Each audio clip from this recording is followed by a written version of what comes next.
네, 이배용 국가교육위원회 위원장 나오셨습니다. 어서 오십시오. 네, 안녕하세요. 예, 안녕하십니까.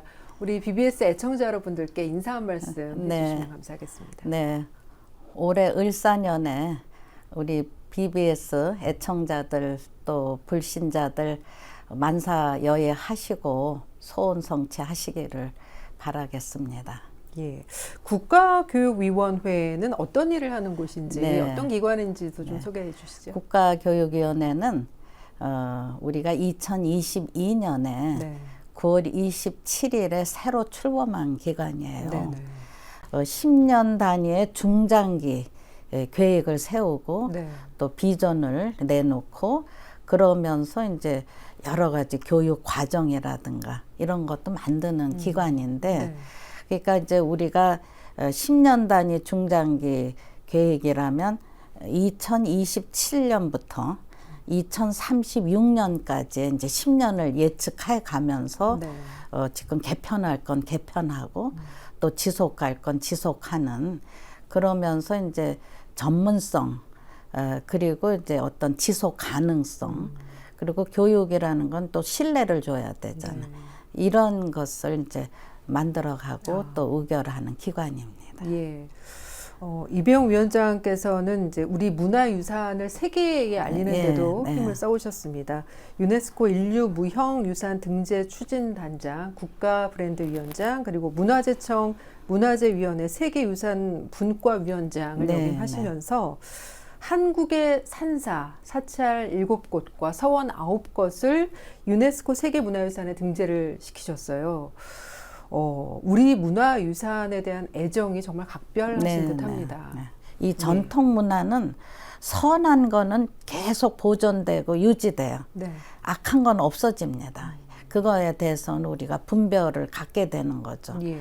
그러면서 저는 항상 문화와 정신 이거는 저는 항상 AI도 대신할 수 없는 우리의 마음속에 깊이 새겨야 될 가장 귀중한 가치다. 예. 이렇게 생각하면서 계속 곳곳에 있는 우리 아름다운 문화유산을 좀 우리 국민들에게도 알리고 또 세계에도 자랑하고 예. 이런 일에 이제 아주 그야말로 신나게 매진할 수 있었죠. 예.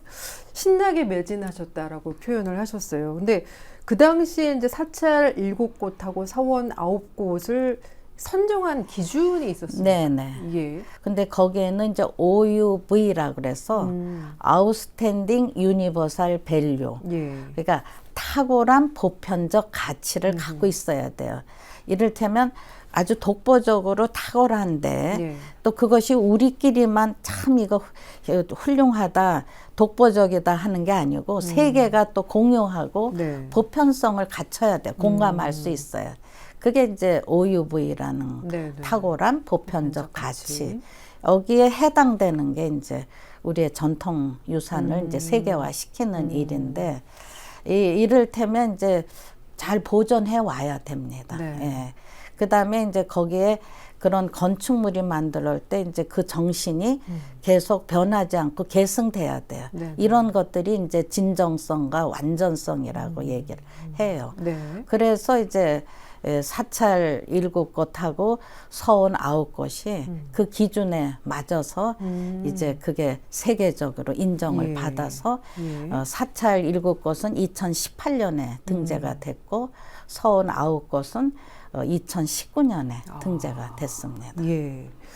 그러니까 이 전국 각 사찰하고 서원을 일일이 답사도 하시고 네, 유네스코 네, 네. 위원들을 직접 설득도 하셔야 네, 됐고 네, 그 네. 과정이 쉽지만은 않았을 것 같은데. 우리가 잘 산다고 존경받는 게 아니라 또 잘 살아도 베풀 수 있어야 되고 네. 또 옷 잘 입었다고 존경받는 게 아니라 거기에 인격이 있어야 되듯이 저는 이게 경제도 살아나면 이제 문화를 살려야 된다. 네, 네.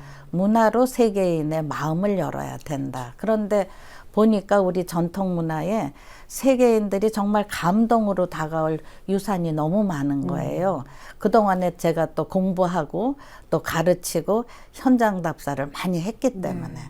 그래서 이제 이 문화유산을 살리는 그 속에서 제가 그동안에 항상 내 마음속에 감동이 돼 있던 서원 네. 그리고 사찰 이것을 이제 추진단을 결성을 해가지고 아. 엄청 많이 다녔습니다. 그 중에 이제 부석사와 소수서원은 네, 위원장님 대학 시절부터 네, 네. 답사를 통해서 이렇게 네. 눈여겨 보신 네. 건가요?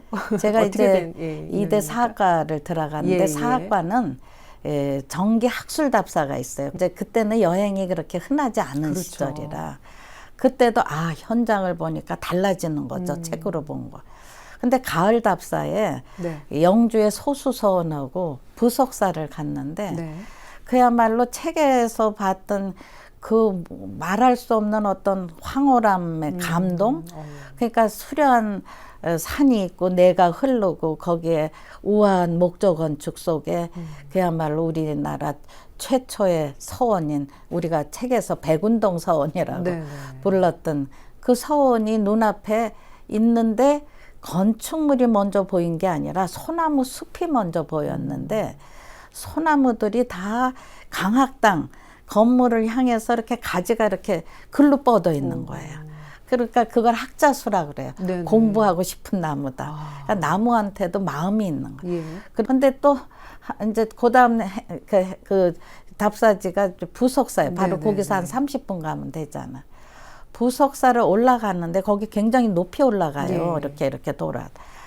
그런데 사과나무 그때 가을이니까 빨간 홍옥의 사과나무 밭을 지나면서 이 빨간 단풍잎이 떨어지니까 레드 카펫을 밟고 네네. 부석사를 올라가면서 이제 안양로를 지나서 우리가 가장 그때는 가장 오래된 목조 건축 무량수전을 네네. 보는 순간 또 무량수전 앞에서 그 산 등성이 발 아래에 있는 보는 순간에 그건 진짜 황홀감 이상의 그런 감동이었어요. 네네. 그러니까 백문이 불여일견이라고 예. 또 아는 것만큼 보인다고 하는데 그래서 제가 브랜드 위원장 되면서 이거 유네스코에 등재될 수 있다는 확신을 가지고 그래서 시작을 한 겁니다. 추진단을. 예. 근데 이게 1, 2년에 되는 게 아니라 사찰은 2011년부터 추진단 돼서 2018년 됐고 네네. 또 서원도 2011년부터 추진단해서 2019년에 굉장히 오랜 여정을 정말 모든 열정을 기울였어요. 위원장님 퇴계 선생 제양대제에서 이 여성 최초로 초원관을 네. 지내셨는데 일단 이 초원관이 어떤 일을 네. 하는 겁니까? 우리가 이제 전통적으로 유교에서 제례를 하잖아요. 네네. 집안에서도 제사 지내잖아요. 그렇죠. 그럴 때 이제 제일 큰 제례는 종묘 제례예요. 이건 임금께서 이제 초원관을 하셔요. 네. 그러니까 초원관이라는 건 이제 그 전체 제례를 주관하시는 위치에 있으시고 네. 그러면서 이제 첫 번째 술잔 올린다 해서 초원관인데 그러니까 우리가 제사에서 초원관의 역할은 신을 불러들이는 네. 그러면서 제사가 시작이 되는 예, 거죠. 예. 그리고 이제 서원의 초원관이라면 이제 그날의 임시 원장이 되는 겁니다. 이를테면 도산서원은 퇴계 선생이 계시잖아.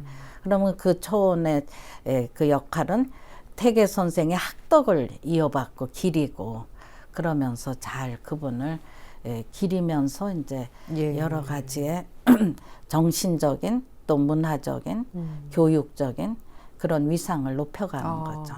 근데 초원관을 한 번이 아니라 9번. 그때 이제 이렇게 얘기를 많이 방송 언론에서 한 게 네네. 정말 유교 600년의 역사를 바꿨다. 그 사당엔 여성도 못 들어오게 그렇죠. 하고 또 공부도 서원에서 여성을 안 가르쳤잖아요. 예, 예. 그런데 이제 여성이 이걸 총대를 메고 앞장을 선 데서 또 유림들께서는 아주 고마움으로 감사로 저러고 저는 또 서원을 오랫동안을 제가 역사학자로서 또 교육자로서 서원을 존경했기 때문에 또 이 일을 시작을 한 거 아닙니까? 네네. 그래서 서로 존경과 감사에 저는 상생의 역사를 만들었다. 그래서 이 서원의 500년의 역사, 유교의 600년의 네네. 역사를 새롭게 또 바꾼 예. 거고 예, 그런 데서 의미가 있고요. 그래서 이제 도산서원부터 지금 9개 서원이 거의 다 했고, 이제 마지막에 소수서원만 지금 남아 있습니다. 아, 이제 알겠습니다. 소수서원도 10월로 예정이 돼 있어요. 예, 그러시군요. 예. 예.